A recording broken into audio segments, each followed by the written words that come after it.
Começou! Saudações a todos os monarquistas do nosso movimento segundo. Aqui quem fala é o Padre Marcos e hoje estamos começando mais um episódio do nosso podcast Brasil Real. E para conversar com a gente hoje, eu dou a palavra ao senhor Cris, que é presidente do nosso movimento. Como é que o senhor está, senhor Cris? Olá, Padre. Como é que anda esse papo? Olá, Padre. Olá a todos que estão ouvindo a gente pelo YouTube, pelo Spotify. Sejam bem-vindos a mais um episódio no Brasil Real, o seu podcast de monarquia. E, Padre, hoje temos uma pessoa que sabe tudo sobre podcast. Exatamente. O nosso querido convidado lá em terras lusitanas, aqui no Brasil, e também responsável pelo podcast O Analogista. Está disponível em vários canais aí para quem quiser conferir esse podcast muito interessante. E, sobretudo, também no Instagram, para aqueles que desejarem conhecer a página deles, que é o Sr. John. Bom, John? Tudo bem, Padre Marcos? Olá, Christopher. Olá. É um prazer falar contigo de novo, um prazer falar contigo, Padre Marcos. Agradeço o convite. Boa tarde, bom dia, boa noite. A depender da hora que você vai ver esse vídeo, se está vendo ao vivo, já é boa noite. Se vai ver depois, que seja vocês monarquistas ou não, é uma honra estar aqui para falar um pouquinho da... Já ia falar um bocadinho, viu? Já estou pegando o costume português. Falar um pouquinho da história do nosso país, né? Exatamente. O John, vocês começaram a fazer um podcast que, pelo que eu acompanhei na página do Instagram, começou também no ano passado. E qual foi a iniciativa que vocês tiveram, assim, que motivou vocês a começarem um podcast que também é bem abrangente, porque lá se fala de cinema, se fala de música, se fala de política, se fala de literatura. Então, é um podcast bem interessante pela variedade de temas que ele propõe para a gente também, né? Olha, Padre, a motivação foi exatamente esta, a variedade. A gente vê hoje, tem muito podcast por aí que está sempre batendo ali no mesmo tema chato sempre, que não leva, podemos dizer assim, informação e acréscimo a ninguém. É claro que existem outros podcasts temáticos como esse de vocês, que leva a história do nosso país, que fala sobre temas que são realmente relevantes, mas a maioria do que a gente vê por aí, o que tem bombado por aí, tem deixado a desejar no quesito relevância. Essa é a verdade. E como você bem disse, a gente começou no ano passado com a proposta de trazer de uma forma assim bem divertida, natural, falar sobre vários assuntos. Como você disse, falamos sobre cinema lá, o Christopher representou aí o movimento Dom Pedro, falando sobre monarquia, falamos sobre igreja, falamos sobre tudo. E tentamos levar da forma mais natural possível, mais tranquila possível, divertida, para que todo mundo se sinta acolhido e todo mundo se sinta bem informado. Inclusive até com informações que não são vistas. Quem acompanha lá o podcast pode perceber que eu sempre começo com informações sobre as datas que não são vistas por aí, e algumas até interessantes. Então, eu e o Celso, que estaria com a gente aqui hoje, mas teve alguns corre-corres na rua, a gente decidiu fazer esse podcast. Vamos lá, bater um papo sobre tudo que a gente gosta, o que a gente não gosta, e deixar a galera informada. E nisto já tivemos, como eu falei, a presença do movimento Dom Pedro, como também esta semana tivemos a presença do Luiz Gabriel, que é filho de um combatente da Segunda Guerra Mundial. O episódio foi ao ar ontem, na segunda-feira, ontem não, na última segunda, né? E a gente vai levando assim. Inclusive, já estendendo o convite aqui ao Padre Marcos também, para ir lá, para a gente falar sobre algum tema teológico. Já tivemos lá 3 pastores. Meu pai é um pastor, eu sou cristão evangélico, mas o que importa para mim é o conhecimento. No que se acredita, no que se não acredita, no nosso podcast não é muito relevante, a não ser o bom conhecimento levado. Então já fica aqui o convite ao Padre Marcos para a gente debater lá algum assunto teológico, bater um bate-papo legal lá. Show de bola. E, John, por que esse nome, o analogista? De onde veio isso de você? Cara, é uma história até engraçada. Eu sempre fui muito envolvido com política. Eu já estudei política e sempre fui muito, não vou dizer militante porque eu não gosto dessa palavra, mas fui muito envolvido. E na época que eu usava o Twitter, tem um jornal aí, né, um blog, um jornal, que o nome é meio parecido com o analogista. Não vou falar aqui para não. E aí olha, eu preciso dar uns pitacos nesse pessoal aqui, nessa página. Deixa eu criar uma coisa com nome parecido com o deles. E se calhou de ser o analogista, porque a gente acaba fazendo analogias sobre determinados temas, principalmente na política. A gente acaba fazendo muitas analogias para fugir de certas censuras e tudo mais, e então ficou o analogista. Veio ao calhar. Combinou demais com a ideia do podcast. Sim, sim. John, você mora em Portugal. Faz muito tempo? Quanto tempo faz? Conta pra gente como que foi essa transição para as terras portuguesas. Cara, eu tô em Portugal há 1 ano e 2 meses. Eu tô há pouco tempo aqui. Eu sempre tive vontade de sair do Brasil. Sempre tive vontade de sair do Brasil e tentar a vida em um outro país com a economia mais equilibrada e tudo mais. Sempre pensei nisso. Só que nunca tive, na verdade, a coragem. Até que tive. Conversei com minha esposa, minha família, disse, olha, tá na hora de fazer uma mudança, vamos embora para Portugal. Vim primeiro, depois de 1 ano, vim em janeiro de 2022, e agora em janeiro de 2023, já no último dia de janeiro de 2023, chegou a minha esposa e meus filhos. Estamos aqui. Era uma ideia que eu já tinha fundada na minha mente, mas não era nem questão de oportunidade, era mais questão de coragem. Estou aqui. É legal porque a gente desmistifica muita coisa do que a gente ouve e aprende aí no Brasil, principalmente sobre os portugueses. E graças a Deus não tenho do que reclamar aqui, a não ser o frio no inverno. Porque, cara, eu vou te contar, se a gente acha que tem frio no Brasil, tem frio em Portugal, meu amigo. Então é isso, estou aqui já há 1 ano. Estamos aí trabalhando duro, correndo atrás, graças a Deus nos equilibrando agora com a família aqui. As crianças já na escola também, acabaram de chegar, já estão na escola, tudo certinho, graças a Deus. Uma educação totalmente diferente, a grade curricular mais enxuta e mais, como é que eu posso dizer, efetivo, mais eficiente. E aí nós vamos levando, né? Seguindo em frente. E Portugal também foi por conta da língua, né? É um pouco mais fácil de compreender, muito embora assim que eu cheguei aqui eu tive muita dificuldade. Eu achei que ia ser fácil por conta de ser português, mas é diferente. Até pouco tempo atrás, se eu tivesse 2 portugueses à minha frente conversar, os dois a conversar, e para mim estavam os dois falando russo, não dava para entender nada. A falar comigo, eu até entendia pelo decorrer do assunto, conseguia compreender, mas não é tudo que se entende. Com o decorrer do tempo, passar do tempo, a gente vai compreendendo melhor e daqui a pouco fica comum, parece até brasileiro falando.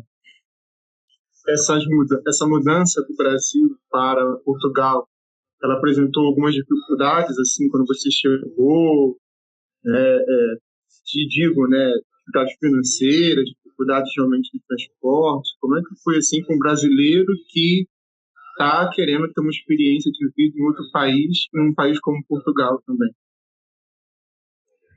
Olha, para te ser bem sincero, a minha maior dificuldade mesmo foi a saudade. A saudade que eu fiquei da minha família, dos meus amigos, dos meus filhos, meus pais. Mas, olha, aqui é tudo muito acessível. Muito, muito acessível. Assim que eu cheguei, já comecei logo a trabalhar. É claro que tudo aqui tem seu custo. tudo aqui tem seu custo, transporte público aqui tem seu custo, mas é de qualidade. Se você sai à noite para qualquer coisa, tem seu custo, mas tudo você acha com acessibilidade e com qualidade. E não achei muita dificuldade. É claro que eu estava vendo essa semana, inclusive ontem mesmo, que bateu o recorde de pedidos de brasileiros ao consulado, pedidos de repatriação para o Brasil, brasileiros que vieram, não conseguiram se consolidar esse mês de janeiro agora, não, 2022 na verdade, foi o ano que bateu o recorde de brasileiros pedindo repatriação, e eu fico assim meio sem entender.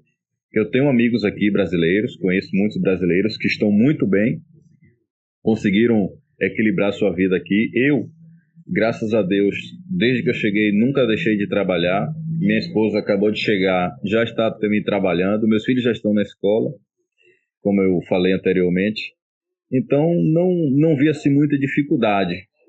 É claro que há burocracias com relação a algum tipo de documentação, a uma coisa ou outra, mas eu acho que isso é comum, não é? Mas o governo português tem facilitado demais para os países da comunidade de língua portuguesa, tem facilitado a entrada, tem facilitado a estada, tem requerido até que imigrantes venham trabalhar em Portugal, porque precisa-se muito. Os jovens daqui, eles têm uma evasão muito grande para outros países.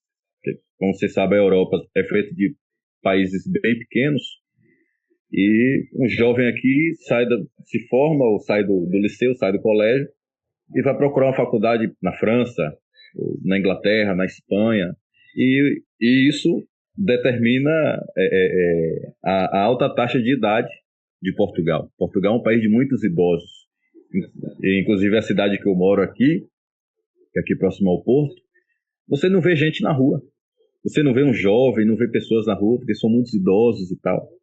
Então, para mim, eu vou falar particularmente, não encontrei muita dificuldade, nem em transição, a não ser a questão de adaptação com relação ao clima, que eu já cheguei aqui no inverno, saí do verão brasileiro para o inverno de Portugal, e também essa questão da comunicação. No início realmente foi um pouco complicado compreender o que eles falavam, mas no todo, no geral, não senti muita dificuldade em transição e adaptação aqui, não. John, muitos brasileiros aqui no Brasil, que não estão aí em Portugal, estão embarcando numa onda de falar da situação política de Portugal, falando que Portugal está muito caído para um espectro político, que está ficando ruim, que está ficando tão ruim quanto o Brasil. É verdade isso? Você vê essa realidade vivendo aí em Portugal? Ou é só papo de quem não mora em Portugal que vai na onda da internet? Cara, assim, eu acompanhei aqui por um período, a questão política portuguesa, e realmente Portugal tem mudado muito com relação à política.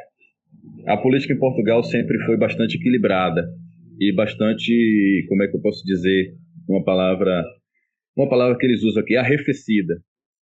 Não se via muita animosidade, nem no parlamento, nem na Câmara, mas ultimamente tem se mudado muito, principalmente porque Portugal hoje tem deixado de ser um país comunista para ser um país progressista. Está sendo um país predominantemente progressista. Isso tem incomodado uma parcela da sociedade. Inclusive, acredite se quiserem, alguns portugueses que eu andei aqui a conversar e tal, até preferiam a volta de Salazar. Imagine só. Então, eu acredito que não chegue a ser uma crise política. Não chega a ser uma crise política como no Brasil, mas, de fato, a política em Portugal tem incomodado bastante já uma parcela da população, até porque os portugueses não são muito ligados em política. Eles próprios não são muito ligados em política. Os portugueses se preocupam mais com futebol. Eles são apaixonados pelo futebol deles, demais. De bater boca, de brigar por conta de time. Porto, Benfica, e aí começa um xinga aqui, outro xinga ali, e é engraçado o jeito que eles xingam um ao outro, com aquela coisa de torcedor, mas para a política eles já são todos assim, mas já tem começado a incomodar. A estrutura política de Portugal hoje, alguns parlamentares, principalmente depois dessa crise política no Brasil e o advento de Bolsonaro, alguns parlamentares que se posicionaram a favor ou contra, gerou uma comoção, ainda mais depois daquela visita do presidente português ao Brasil, aí no final do mandato de Bolsonaro e tal, que ele acabou até visitando o próprio Lula. E isso tem gerado ultimamente alguns atritos, alguma animosidade na população aqui, mas está longe, bem longe de ser uma crise ou de chegar perto do que tem sido no Brasil. Principalmente porque as cortes portuguesas não se envolvem em questões políticas. Eu acho que esse é o ponto diferencial do patamar político do Brasil hoje para Portugal. A população média de Portugal, português mesmo, cotidiano, como é a relação dele com o sistema monárquico? Eles são mais avessos ou olham de bons olhos para a monarquia, de um modo geral? Como é que está essa relação do português com essa história? O português, em geral, é muito tradicionalista, certo? Eles lembram com muito louvor da época monárquica, inclusive eles celebram e lembram. Eu andei a conversar com a minha chefe esses dias a falar sobre o Brasil, e os olhos brilham quando lembram que o Brasil foi descoberto por Portugal. Então, eles têm um tradicionalismo enorme. Eles são bastante conservadores nessas tradições, até porque eu acho que isso é uma linha de pensamento europeia, acho que geral. Você vê aqueles prédios antigos, eles realmente conservam a história e tudo mais. Não são avessos, não são. Eles também não conclamam assim volta de monarquia e tudo mais, mas não são avessos. Eu posso dizer que eles têm saudosas lembranças e se sentem orgulhosos da história do país deles. De tanto que eu vejo assim conservada a história já por onde passei, eu acho que eles têm muito orgulho do período monárquico, de tudo que Portugal conquistou até chegar à sua revolução. Então, nesse ponto, o povo português não foi doutrinado pela República a querer odiar a monarquia. Não. Mas aí em Portugal você já soube de algum movimento monárquico desejando a volta dos Bragança, ou não? Você nunca chegou a ver um movimento assim na internet, pelo menos? Não cheguei a ver.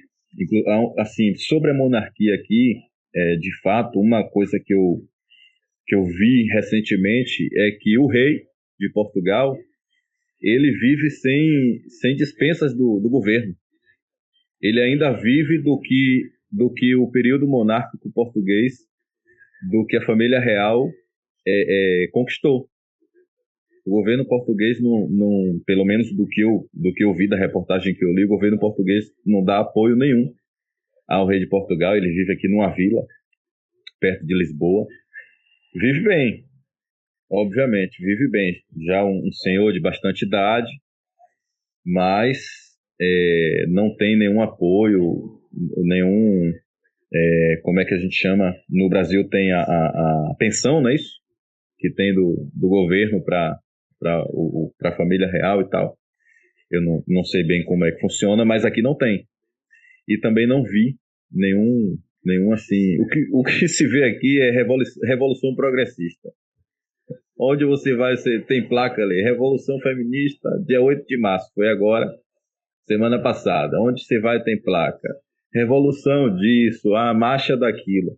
Já sobre a monarquia nunca vi nenhum assim Nada que enseje algum movimento, nada disso. Aqui no Brasil, a família imperial, pelo menos, temos dois ramos, né? O ramo de Petrópolis e o ramo de Vassouras. O ramo legítimo ao trono é o ramo de Vassouras.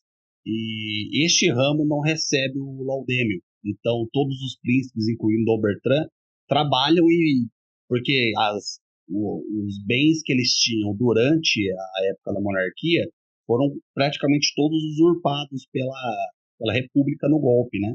E no exílio. Eles praticamente foram no exílio com uma mão na frente e outra atrás, né? Já o ramo de Petrópolis tem o laudêmio por conta das terras que na hora do golpe da República o governo tomou, né? E depois, quando já tinha pessoas lá morando, eles fizeram o laudêmio para tentar indenizar de alguma forma a família imperial. Mas tá praticamente na mesma, né?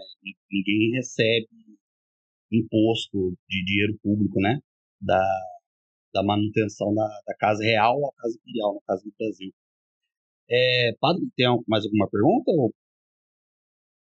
O John, ele falou agora há pouco sobre o orgulho que os portugueses possuem com a relação que eles têm com o Brasil.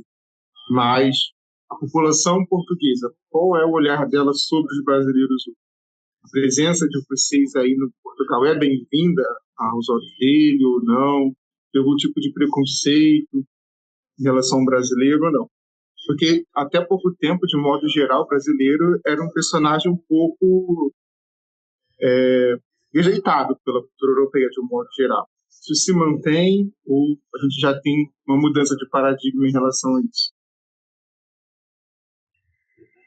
O povo brasileiro era um pouco rejeitado pela cultura europeia em geral, pelo povo europeu em geral, por conta da sua evolução cultural, ou a sua contra-evolução cultural.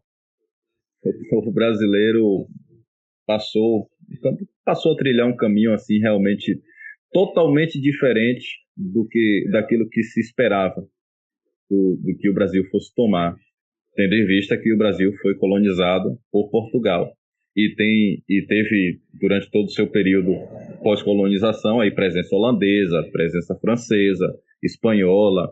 Não é à toa que o Brasil hoje tem uma vasta comunidade de países europeus.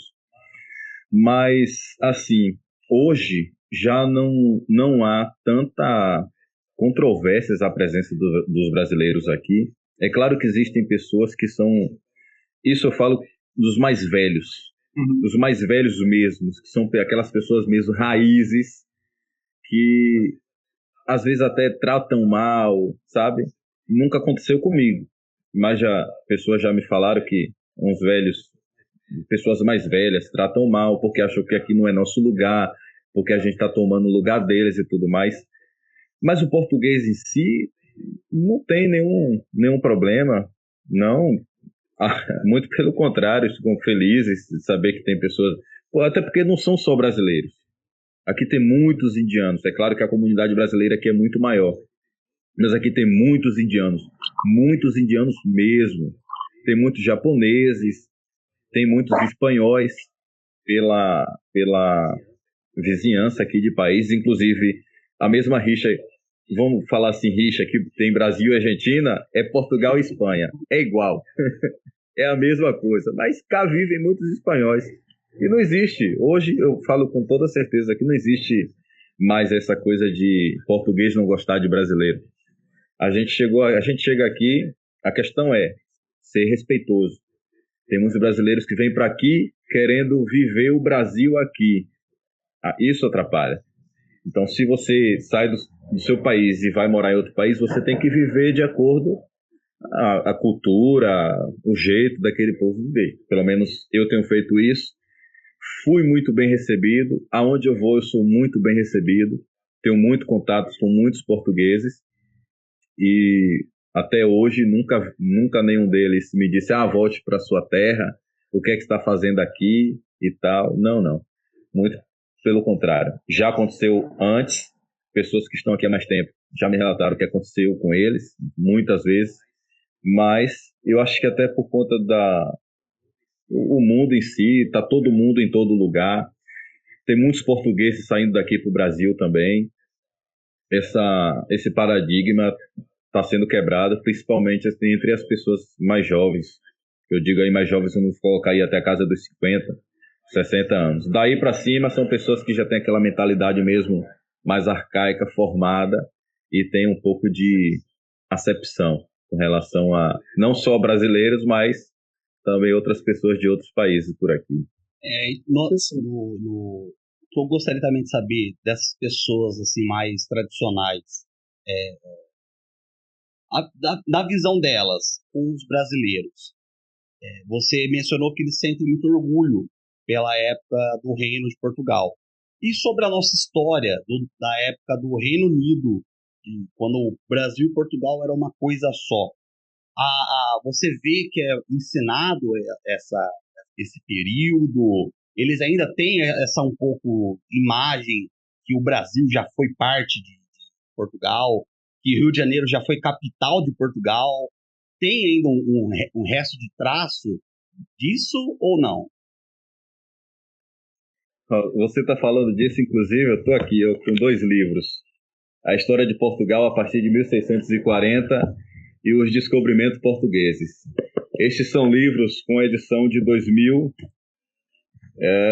só para te dar certeza. Edição de 2021. Esses livros retratam toda a história de Portugal de 1640 em diante, incluindo essa parte do Brasil, essa parte que Dom João deixou Portugal aqui para implantar a sede do rei no Brasil, como um evento. É como um evento. Eu vou até pesquisar, eu não sei se existe um feriado ou qualquer comemoração para isso, mas eles retratam como uma grande conquista. Eles retratam como uma grande conquista. E ainda mais porque Dom João tinha em mente fazer do Brasil, claro, Reino Unido e Portugal, e com as riquezas que o Brasil tinha, fazer o Brasil crescer. E com o crescimento das terras brasileiras, crescia-se também Portugal. Sempre foi esse o pensamento do povo português. É claro que depois da independência, cada um foi cuidar da sua vida, vamos dizer assim. O Brasil ficou um pouco refém economicamente da Inglaterra e tudo mais. A Inglaterra meio que passou a perna em Portugal, naqueles acordos ali, desde a vinda de Dom João e tudo mais. Mas o português, pelo menos dos livros que eu li, este livro que retrata a história de Portugal, de 1640, o Descobrimento, o autor retrata a carta de Pero Vaz de Caminha com bastante exímio e com louvor. Eles dizem, eu estava até lendo agora há pouco, que foi a maior conquista de Dom João VI. Várias e várias vezes eles falam nesses livros que foi a maior conquista de Dom João VI e que foi a melhor coisa que Dom João VI fez para Portugal, que colocou Portugal de vez na esfera global.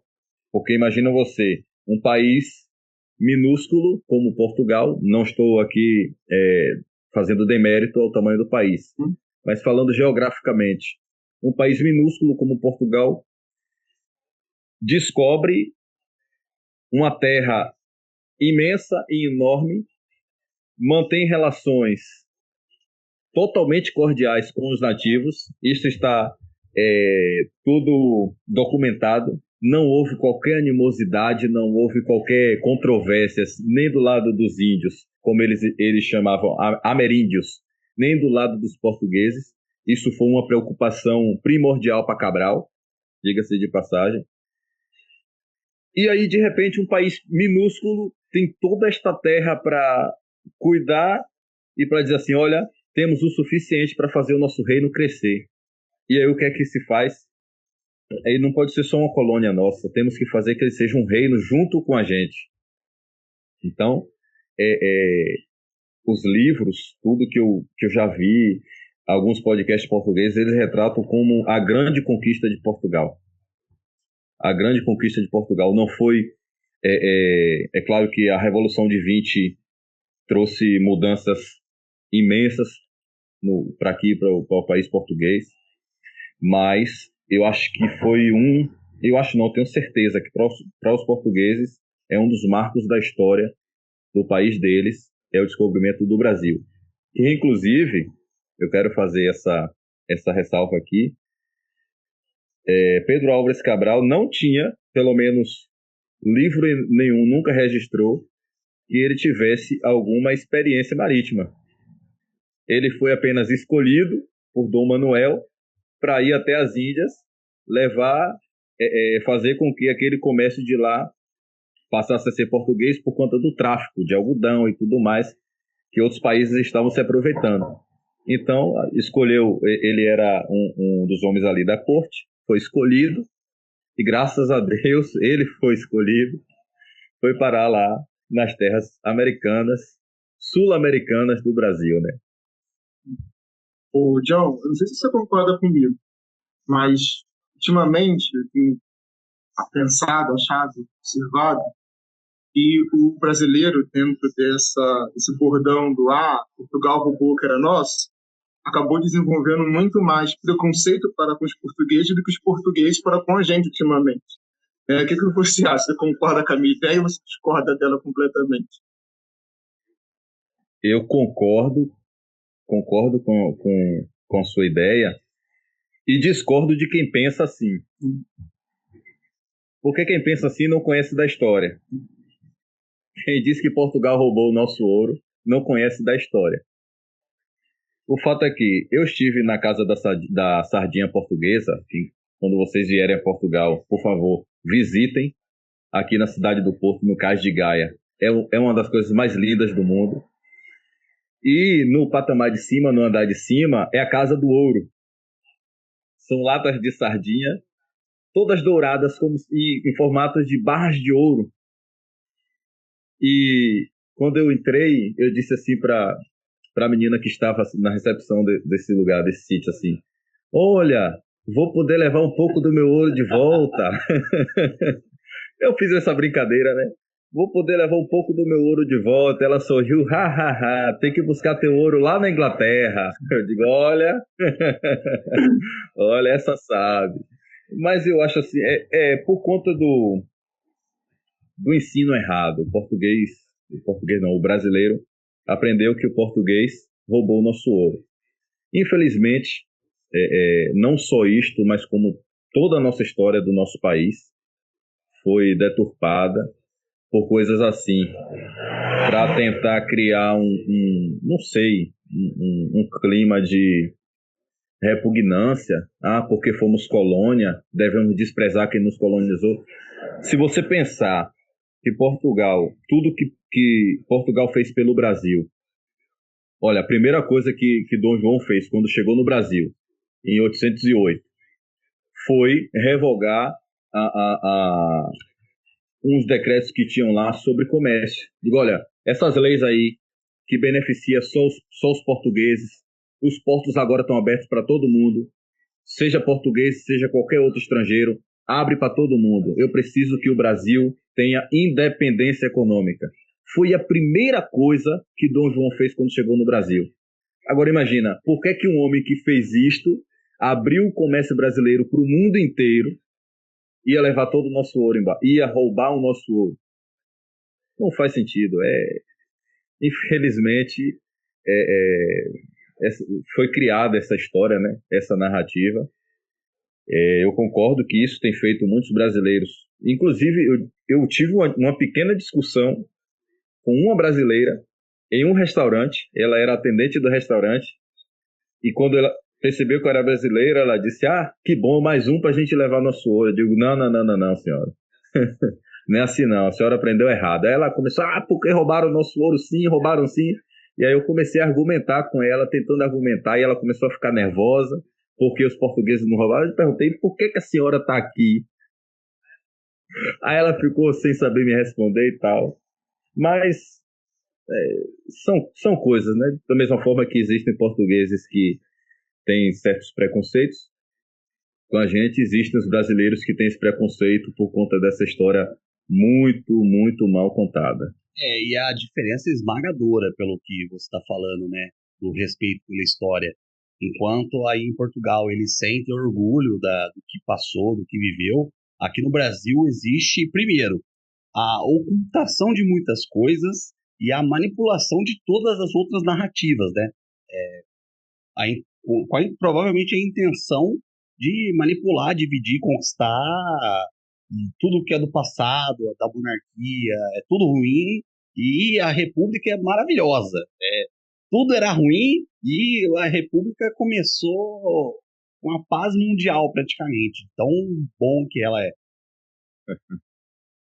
Padre, tem mais alguma pergunta? Eu gostaria de mudar o assunto rapidinho, mas se você tiver ainda. Claro. Não, pode mudar. Posso? Depois a gente muda de Tá, volta. beleza. John, você, na situação atual que a gente está no Brasil, que a gente está no mês 3 do novo governo e parece que estamos há 5 anos de pura destruição. Muitos brasileiros estão desesperados, desejando até mesmo sair do Brasil. Você, como um brasileiro que conseguiu sair do Brasil, hoje vive melhor, está numa situação melhor, qual dicas você dá para essas pessoas que estão desejando não fazer o L e ir embora? Não fazer o L é a melhor coisa que as pessoas fazem. Cara, assim, eu saí do Brasil antes desse novo governo. Não vou dizer porque eu já temia esse novo governo entrar, porque realmente eu esperava que o governo anterior pudesse continuar. Eu saí mesmo por razões pessoais, mas hoje eu vejo que foi uma escolha assertiva que eu fiz. E a dica que eu dou é, se puder sair do Brasil, saia. Não é fácil dizer isto, porque não é fácil a gente deixar a nossa pátria, deixar o nosso país. Se você me perguntar, você sente falta do Brasil hoje? Eu vou lhe dizer que não. Eu não sinto falta do Brasil. Mas eu sou brasileiro acima de qualquer coisa. Eu não sinto falta do Brasil por conta das condições que o Brasil me deu de viver e as condições que são prováveis daqui para frente. Então eu não sinto falta do Brasil por isso. Mas eu sou brasileiro acima de qualquer coisa. Eu espero terminar a minha vida no meu país. Mas o que eu digo é, se puder sair do Brasil, saia. Invista em um país com economia equilibrada. Não precisa ser país grande. Qualquer país que não tenha a crise política, pelo menos a crise política que existe no Brasil. Porque o Brasil hoje, eu acho que eu não vou ser censurado por falar isso, quando se trata de política e justiça, meteu os pés pelas mãos. Infelizmente, a República Federativa do Brasil meteu os pés pelas mãos. Hoje você não tem mais o que é um parlamento, o que é um governo federal, o que é uma Suprema Corte, o que é um juiz de direito. Não existe mais isso no Brasil. Então, não se dá para se viver em um país onde, para quem rouba uma galinha para se alimentar, passa 10 anos preso, mas para quem rouba 200 milhões, chega a ser o que é. Então, vocês estão me entendendo, né? Então, assim, é difícil. É difícil dizer saia do Brasil. É complicado. Para mim não foi fácil deixar o meu país, apesar da minha ansiedade de sair e buscar uma nova perspectiva para mim. Mas hoje, digo a amigos meus que estão no Brasil, olha, assim que tiver a oportunidade, saia. Porque a tendência é as coisas ficarem mais difíceis. Ora, são 3 meses de governo, como você disse, já parecem 5 anos. O tanto de impostos que voltaram e tudo mais, parece que virou assim do avesso a chave. As coisas pareciam que iam andar, pareciam que tinham achado um rumo, tinham achado um jeito de fazer a coisa, pelo menos engatinhar. De repente, virou tudo de cabeça para baixo de novo e virou uma total bagunça. É gente que não faz nada recebendo 5 milhões por conta de uma lei, enquanto o trabalhador recebe um aumento de R$18 no seu salário. É uma situação difícil. Então, a minha dica é: procure um país de economia equilibrada e sem crise política. É claro que, dada a realidade global hoje, principalmente com esta guerra na Ucrânia, todo mundo, o mundo todo, está em pavorosa com isso. Tem inflação em todo canto, tem subida de preços em todos os lugares. Portugal subiu o preço dos alimentos nesse último ano, que foi um absurdo. Mas mesmo assim, o que você ganha para o que você gasta é compensatório. Você tem segurança. Portugal é o quarto país mais seguro do mundo. Você tem segurança, você tem boa educação, sem militância. Uma educação sem militância, diga-se de passagem.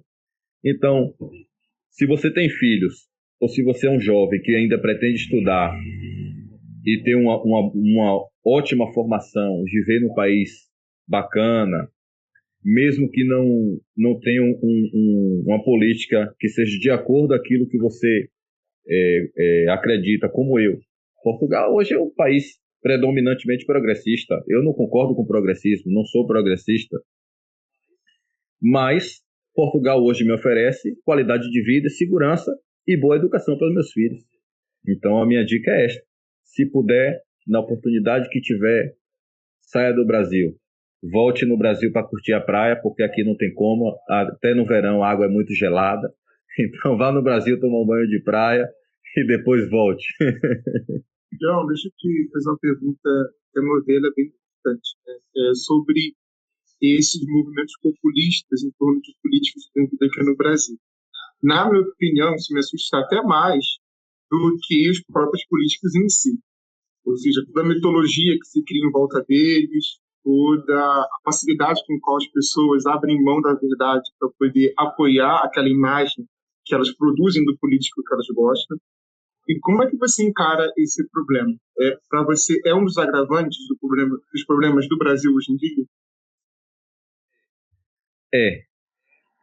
É porque toda política ela é agravada e começa a perder o rumo quando existe extremos. Em lugar nenhum os extremos ajudou em nada. Seja extrema esquerda, seja extrema direita, ou se é de centro extremo, existe esse também. E essa, como você disse, mitologia gerada em torno de personagens políticos atrapalha o bom senso do cidadão. Por quê? Porque imagine você, no Brasil existe uma coisa chamada vereador. As cidades elegem vereadores. E você chega numa casa para pedir um voto para um vereador que você acredita que vai cuidar bem da sua cidade, e a pessoa diz: não, eu vou votar em tal vereador porque ele é candidato de tal presidente. Então, o extremismo, essa ideologia de colocar a política em cima de um personagem, ou dois ou três, personificar a política, atrapalha o bom senso do cidadão, porque ele deixa de questionar quais são as propostas, de questionar onde está sendo gasto o dinheiro do imposto dele, ele deixa de questionar a qualidade da comida que ele consome, que ele compra no mercado, deixa de questionar a qualidade da educação que o filho dele recebe, porque ele está focado em um vereador, em um prefeito, em um governador que apoia tal personagem. Então, eu acho que isso prejudica demais e é um dos agravantes da política no Brasil hoje. É um dos agravantes. Tendo em vista que tudo que o Brasil passou nesses últimos anos, sem um poder moderador, foi o que desbancou totalmente qualquer projeção de conserto político no Brasil. O Brasil foi democratizado há 30 e poucos anos, em 88, quando surgiu essa nova Constituição. Então, é uma criança ainda, vamos assim falar, é uma democracia ainda bebê, tendo em vista os longos séculos de tantas dinastias que já foi vista no mundo. E, de repente, não existe alguém para moderar o que se acontece no país. Não existe alguém para dizer: olha, o seu ponto é até aqui, o seu limite é até aqui. Não, uma coisa está pelo meio da outra e tudo mais, e o cidadão tá com a ideia feita de que ou é bom esse, ou é bom esse. E se esse é bom, o daqui não presta. E se esse é bom, o daqui não presta. Essa personificação da política no Brasil, juntamente com essa falta de um poder moderador e a bagunça política que se gerou em cima disso, é o que levou o Brasil a chegar a essa situação que está hoje, que inclusive a entrar em áreas que não deveriam nem entrar, como eu falei aqui, que poderia ser censurado aquilo que eu falei, que é a livre expressão. Não tem nada a ver a gente se expressar com o que o político A acha, com o que o político B acha, com o que a Suprema Corte acha. Eu sou um cidadão livre em um país livre. Mas nem isso a gente pode dizer mais que é, porque, infelizmente, não funciona mais assim. E o brasileiro ainda tem esse costume de achar, igual o padre falou mesmo, de idolatrar, né? Achar que vai vir uma pessoa e erguer a mão para o céu e resolver todos os problemas da política. Sendo que, para mim, na minha opinião, isso é mais uma prova que a república não funciona, porque pode vir o melhor presidente do mundo, igual eu falei no episódio do seu podcast. Vai durar 4 anos, ou mais tardar 8, e o próximo presidente vai acabar com tudo de bom que foi feito para colocar os seus projetos. A república é assim, e esse é o mal de não ter um poder moderador. E muita gente acha que a situação que a gente está passando agora é uma situação recente, mas o Brasil sempre passou por isso.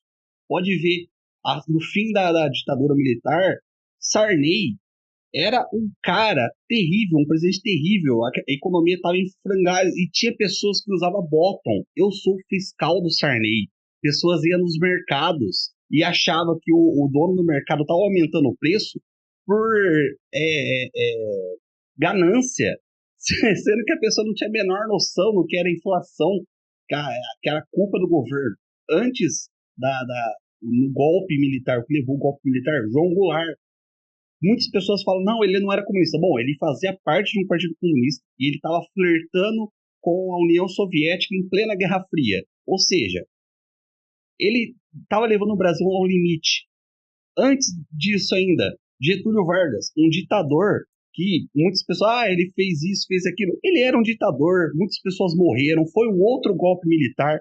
E antes disso, a República Velha começou com um golpe militar, com o Marechal Deodoro, terminando com o único momento que o Brasil deu certo, que foi a monarquia. Então não é exagero dizer que a República nunca deu certo, porque o que a gente está vivendo hoje é o que sempre aconteceu desde 1889. É impressionante um negócio desse. John, aí em Portugal, nessa fase, essa maré ruim que eles estão passando, está tendo uma alternativa para eles de um candidato que eles estão botando fé também, ou não? Para eles está tudo bem por enquanto e vão manter essa onda. E mais uma pergunta, inclusive, aí em Portugal tem esses extremismos? Tem um Lula, por exemplo? Tem esses pontos extremos ou não? Cara, eu vou te dizer o seguinte, do pouco que eu acompanhei aqui, eu não vou te dizer que tem um Lula, que tem um Bolsonaro aqui, porque não tem. Portugal hoje tem um estilo político, um governo, né? Estilo de governo assim, tem o presidente e tem o primeiro-ministro. E aí, ora eles trabalham bem juntos, ora eles não trabalham bem juntos. Normal. É a convivência humana, né? Principalmente quando se trata de uma política em um país. Mas o parlamento é dividido. O parlamento é dividido e, como eu disse, ultimamente tem que se criado muita animosidade. Alguns candidatos, não sei nem se chama aqui de deputados, não sei bem como é que se chama aqui, mas vamos dizer que sejam deputados, foram até massacrados por ter defendido algumas ideias mais de direita, conservadoras e tal, e outros por defender ideias mais progressistas. Não vou dizer que existem extremismos aqui. Existem divergências políticas, tem se aguçado ultimamente, isto é verdade, inclusive No Brasil não é costume disso, mas aqui em Portugal é costume, tudo vai para outdoor. Você passa numa avenida, tá lá o outdoor.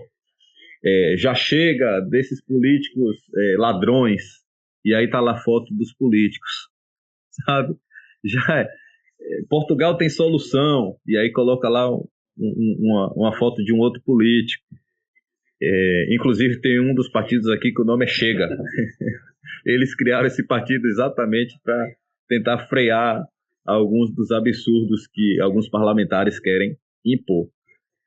E a população, como eu já disse, o português não tem essa coisa toda com política. Muitos não vão nem votar. Muitos não. Meus colegas de trabalho mesmo, e aí como é que faz votação? Nunca fui lá. Nunca votei. Não vou nem votar. De por mim, voltava à época de Salazar. O pessoal que está assistindo não sabe quem é Salazar. Salazar foi um dos maiores ditadores que teve aqui em Portugal. Foi mesmo daqueles. Eu acho que no Brasil não teve nenhum à altura de Salazar. E poucos no mundo foram tão duros quanto ele. E alguns portugueses desejam a volta dele porque diz que na época dele existia ordem, existia decência, existia respeito, coisas que eles não conseguem ver mais por conta dessa onda progressista, essas ideologias que estão surgindo no mundo e tudo mais.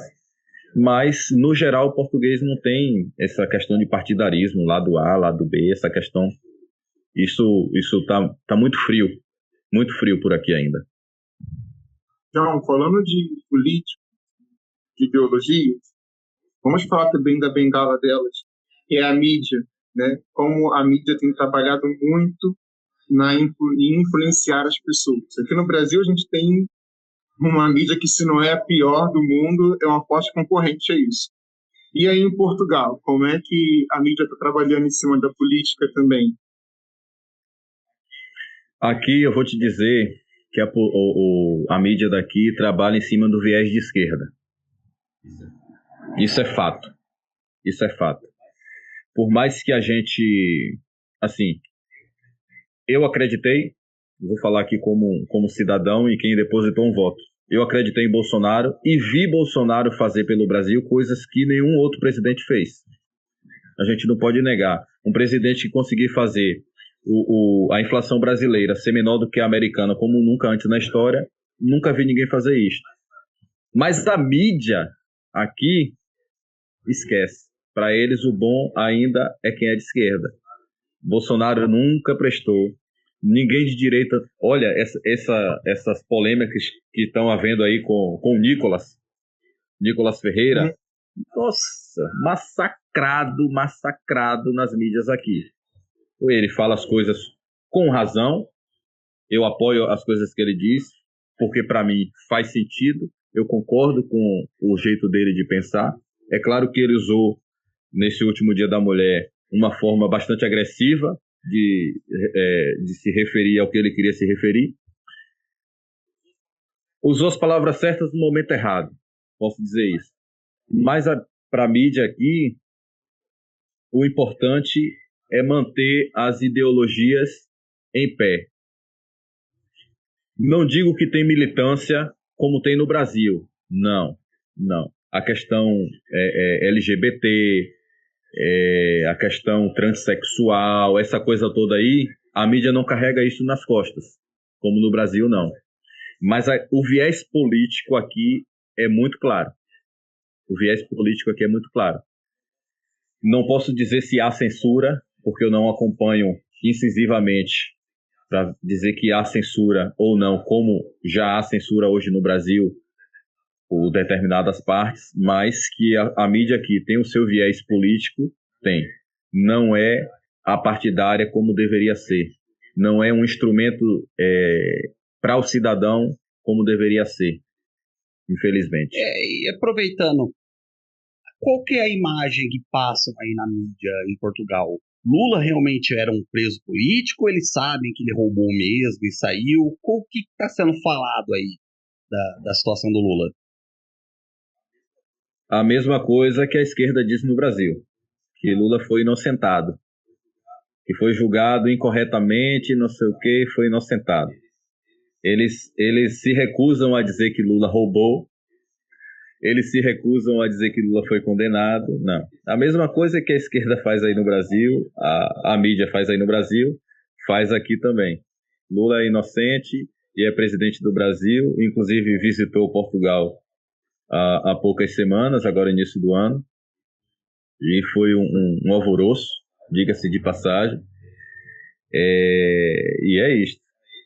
Para eles, Lula é inocente e está lá, foi eleito democraticamente pelo povo e não há o que se questionar. É o que se diz a mídia. Geralmente, a mídia daqui replica muito a mídia daí. A verdade é essa, replica demais. Inclusive, matérias saem praticamente iguais nas manchetes. CNN, sai no Brasil, sai igual aqui. Seja outro canal, eu acho que no Brasil, canal internacional, acho que só CNN. Mas, tipo, tem aqui canais como o RTP, que é como se fosse o SBT daí, como se fosse a Record e tal.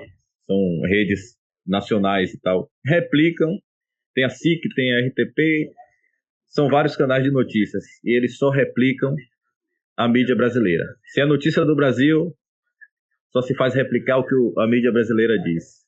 Dá aquela sensação de que eles não conseguem ir a fundo, pesquisar, saber como aconteceu, como é aquela coisa e tudo mais. Não, eles só replicam. Então, tem uma paridade aí de ideias entre a mídia brasileira e a mídia portuguesa.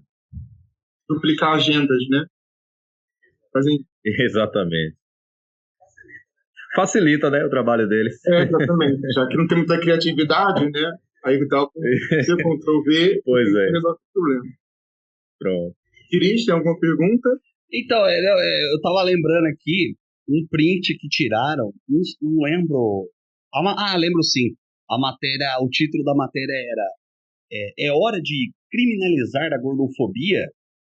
E exatamente na mesma hora, o mesmo título, a mesma foto foram postados no G1, no UOL, na Folha, e agora eu não lembro qual era o outro jornal, mas na mesma hora, assim, é impressionante, não existe mais jornalismo, existe uma pauta e vamos transmitir, né? É feio isso. Padre, eu acho que já, nesse assunto, já foi tudo aqui. Bom. Eu tinha, na verdade, uma outra curiosidade com relação ao que vai para outro aspecto completamente diferente do que a gente está falando agora. Ele falou que veio de família evangélica, que o pai dele é pastor e etc. E aí, em Portugal, como é que você tem conseguido, se tem conseguido, né, frequentar alguma igreja, né, desenvolver mais esse aspecto religioso? Porque, a princípio, eu particularmente não sei se os evangélicos são tão numerosos em Portugal quanto cristãos de outras denominações, né? Portugal é um país claramente predominantemente católico. É um país, você passa as casas, você vê lá o São José. Aqui na cidade que eu moro, Esmoriz, olha, país, 60% das casas estão lá na frente. São José, a Maria, né, a Virgem Maria, ou tem a imagem mesmo ali, a Virgem Maria, os cordeirinhos e tal, ou tem a imagem do São José com o menino Jesus. O padre conhece bem qual é essa imagem do São José, com certeza. É predominantemente católico, mas muitos... Eu frequento a igreja aqui, inclusive foi até uma coincidência. Um amigo do meu pai, que também é pastor, já tinha um amigo aqui que também é pastor, e aí fez essa ligação. Hoje eu estou na mesma igreja que ele. Ele já esteve até lá no nosso podcast, Pastor Jadson, um grande abraço. Se tornou um grande amigo para mim também. Eu tenho frequentado a igreja, sim. É um pouco mais complicado, porque para mim é um pouco longe. Agora me mudei para aqui, para Esmoriz. Quando eu morava lá no Porto era mais perto, mas eu consigo. E realmente, a comunidade evangélica aqui é muito pequena, muito pequena. E como os portugueses chegaram no Brasil a fim de catequizar os índios, disseminar o evangelho cristão, nós evangélicos aqui em Portugal também queremos pregar a nossa fé. Buscamos aí Quanto mais pessoas a gente conseguir conquistar, melhor. Até porque, assim, eu, Padre Marcos, eu penso assim, eu sou evangélico, eu tenho a minha linha de pensamento com relação a ser cristão. Você é padre, você tem a sua linha de segmento. Eu não sei o Christopher, se ele é católico, evangélico, não sei o que ele é. Mas eu acredito assim, tudo que envolve o cristianismo é para o bem, nunca é para o mal. A questão da fé é uma questão particular. Cada um tem a sua fé. Mas se você se envolve no meio cristão, você jamais vai praticar o que é mal. O meio cristão nunca é para o mal. Então, eu não sou daqueles tipos de pessoas que julgam. Ah, porque é padre. Ah, porque é maçom. Ah, porque é isso, é porque... Não. Cada um tem direito a ter sua fé. O que eu espero é que pelo menos seja cristão, que acredite em Deus. Porque a pessoa que acredita em Deus, com certeza é uma pessoa do bem. Porque a pessoa que não acredita em Deus é capaz de qualquer coisa. Então, eu prefiro que seja cristão, a pessoa que acredita em Deus, acredite que Jesus Cristo veio para nos salvar, que deu a sua vida por nós e deixe os caminhos maus. É assim que eu acredito. Dito isto, aqui em Portugal, a gente enfrenta, como evangélicos, muita dificuldade. O povo daqui é muito católico, muito, muito. E os que não são católicos preferem não acreditar em nada. Aqui é assim, ou são muito católicos ou não acreditam em nada, não querem saber, fala de Jesus. Não quero isso aí não é para mim e tal. Existe essa recusa, sabe? Inclusive, não só para os evangélicos, para os católicos também. Eu tenho a minha chefe, ela é católica, ela fala que às vezes vai fazer uma ação social, as pessoas até rejeitam por saber que é da igreja. Não precisa de nada de igreja e tal. E a imagem do santo tá lá. Tá lá na parede, lá no umbral da casa, tá lá. Mas que ela não quer aceitar algo que seja religioso, vamos dizer assim, de uma comunidade religiosa. O algo que transforma ela de dentro para fora, né? Exatamente. Existe essa recusa e tudo mais. Mas eu, graças a Deus, encontrei aqui a minha igreja. Tem as pessoas tem um pessoal muito bacana. A maioria é brasileiro, diga-se de passagem. Eu acho que 95% do pessoal da igreja é tudo brasileiro. Mas vamos aí, né? Seguindo. O importante é servir a Deus e esperar um dia chegar no céu. A gente tem que sempre deixar uma coisa muito... Porque hoje em dia é até estranho falar isso, mas hoje em dia é até impopular falar isso, né?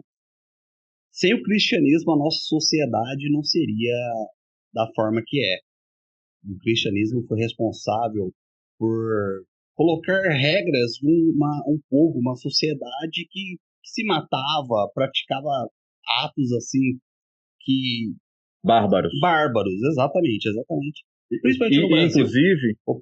Inclusive, só te cortando aí rapidinho, você falando isso, eu tenho certeza que o padre vai concordar comigo. Eu postei isso no meu Instagram, foi logo no início do podcast, quando eu tive um bate-papo lá com o professor Costa sobre a história do Brasil, e eu postei no meu Instagram pessoal dizendo o seguinte: olha, se você é cristão e você não concorda com monarquia, você deve, a partir de já, parar de chamar Jesus de rei. Jesus não pode ser seu rei se você não acredita na monarquia. E olha que teve gente que queria o meu pescoço por conta disso. Mas é um fato. Não existe rei sem monarquia. Se você não concorda com monarquia, Jesus não pode ser seu rei. Exatamente. Nossa, ele conseguiu para sintetizar uma coisa, porque eu estou tentando colocar na cabeça das pessoas, sabe desde quantos anos?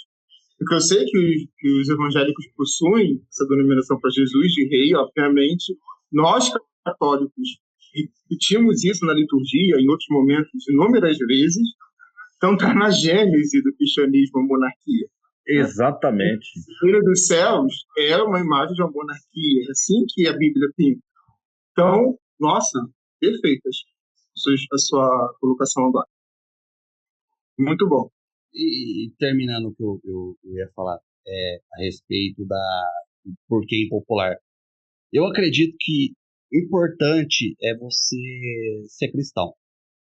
Hoje em dia tá uma moda na internet, na sociedade, principalmente na juventude, fazer até piada, chacota, querer denegrir pessoas por serem cristãs.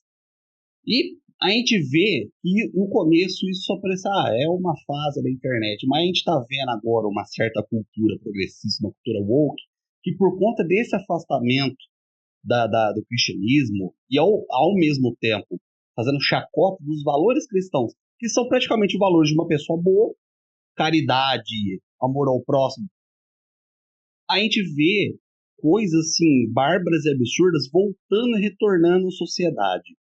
Então, e principalmente eu queria perguntar para você, John, você falou que as pessoas não são muito engajadas politicamente, mas você falou que tem muito progressismo em Portugal.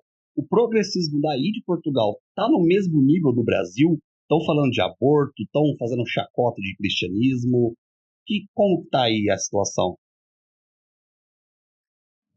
Não, olha, eu acho que nada que vocês me perguntarem vai chegar ao nível do Brasil. Mas, assim, aborto, já vi algumas coisas sobre aborto aqui, pró e contra. Muito mais contra, por conta da questão predominantemente católica do país. E eu não falo do país como Estado, eu falo do país como pessoas. Por conta de um país predominantemente cristão, essa questão de aborto é um pouco abafada por aqui.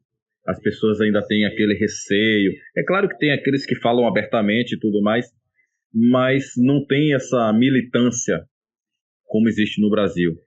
Essa questão de LGBT e tudo mais, eu mesmo encontro muitas pessoas, muitos gays na rua, quando eu precisava apanhar comboios para trabalhar, muitos gays, muitas pessoas de todos os gêneros, como eles gostam de chamar. Para mim, gênero só existe dois, homem e mulher, mas como eles chamam tudo de gênero, então você vê pessoas de todos os gêneros, mas você não vê militância, a não ser, como por exemplo, 8 de março, Dia das Mulheres. Você via cartazes em todos os lugares para uma convocação feminista. Eu nem sei se deu certo, nem sei se funcionou. Alguma data de referência ao LGBT, eles vão lá e fazem as manifestações dele e tal, mas não chega a ser aquela militância massacrante que é no Brasil, não. Isto com certeza não. Uma das coisas que eu admiro no povo português, admiro aqui em Portugal, é o respeito ao próximo. Não importa o que você é, todo mundo te respeita.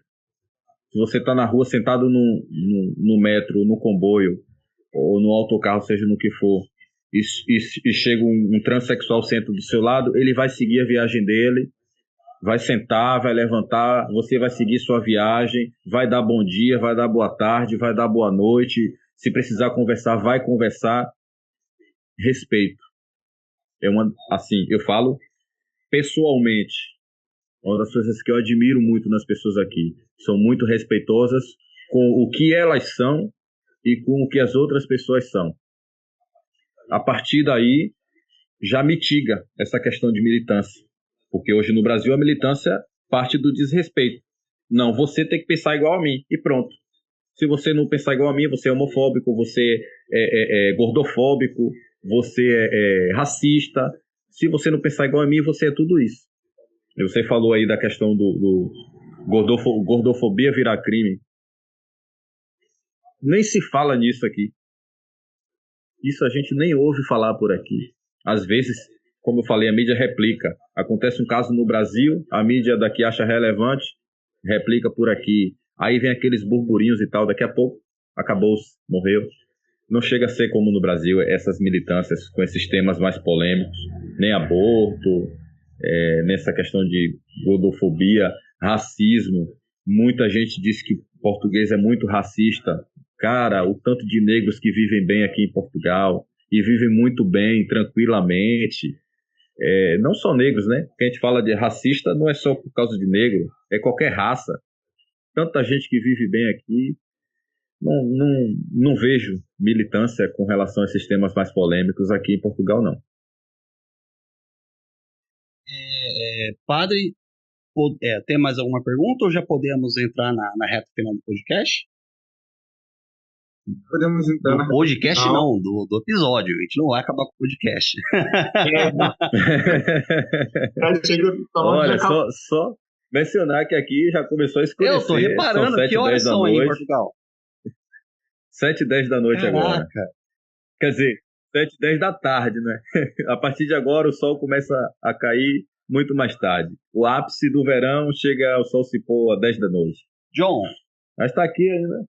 Tá um pouco claro ainda, mas já tá começando a escurecer. John, para quem quiser ouvir o seu podcast, o Analogista, hoje ia ter a participação do Celso também, que está sempre com você nos episódios lá. Como que a pessoa encontra o seu podcast? Olha, no Instagram, o Analogista, tudo junto. No YouTube também, o Analogista. E são só essas nossas redes. E também, assim, quando você entra no Instagram, tem lá um link de raiz que vai te levar para o Deezer, para o Spotify, para o Podcasts, para o Google Podcasts, vai te levar para onde você quiser ouvir. Tá lá no Instagram, um link na bio, inclusive para o nosso YouTube também, nosso canal do YouTube.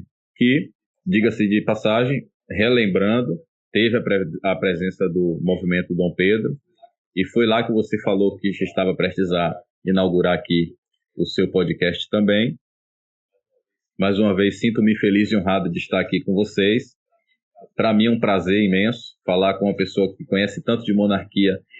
E, Padre Marcos, te digo de coração, para mim é um prazer conversar contigo, porque são raras as oportunidades de conversar com um padre que eu tenho.